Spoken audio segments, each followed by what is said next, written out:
Maude and Jerome Metz had built a quiet life in St. Petersburg, Florida. Retired, unhurried, and deeply in love, they spent their golden days tending to a rose garden that bloomed like no other. Crimson petals caught the sunlight. The air smelled of earth and sweetness, and sometimes, when the breeze was just right, the two of them would dance between the rows, laughing like they were young again. But one afternoon, as Maude knelt among the roses, something changed. Her eyes went distant, her hands trembled. She saw her son, Freddie, hundreds of miles away in Minnesota, sitting at a desk, signing papers for an investment that would leave him with nothing. She gasped, clutching Jerome's arm. "Call Freddie," she whispered. "Tell him not to sign." Jerome hesitated, but the urgency in her voice left no room for doubt. He made the call. Freddie listened, and afterward Maude collapsed into a chair, her head splitting with pain, her body drained as though the vision had stolen something from her. Days passed. In Minnesota, Freddie's wife Doris was warming a bottle for their baby. A knock came at the door. She set the bottle down and told Danny, their young son, to watch the baby for just a moment. Danny, trying to help, reached for a glass on the counter. It slipped, shattered. Tiny, invisible shards scattered across the counter and into the baby's food. Back in Florida, Maude was in the garden again.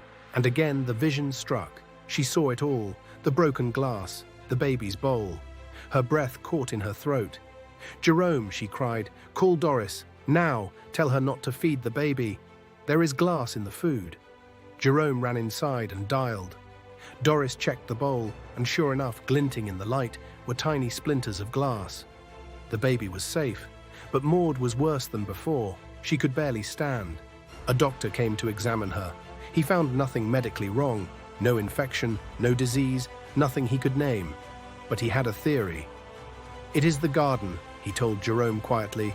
"Whatever is happening to her, it is connected to those roses. If you do not destroy it, I am afraid it will kill her." Jerome stood alone in the yard that evening, staring at the garden. These roses had saved his son from ruin. They had saved his grandchild's life. How could he tear them out? But then he looked through the window at Maude, pale and fragile in her chair. And he knew. He picked up the shovel.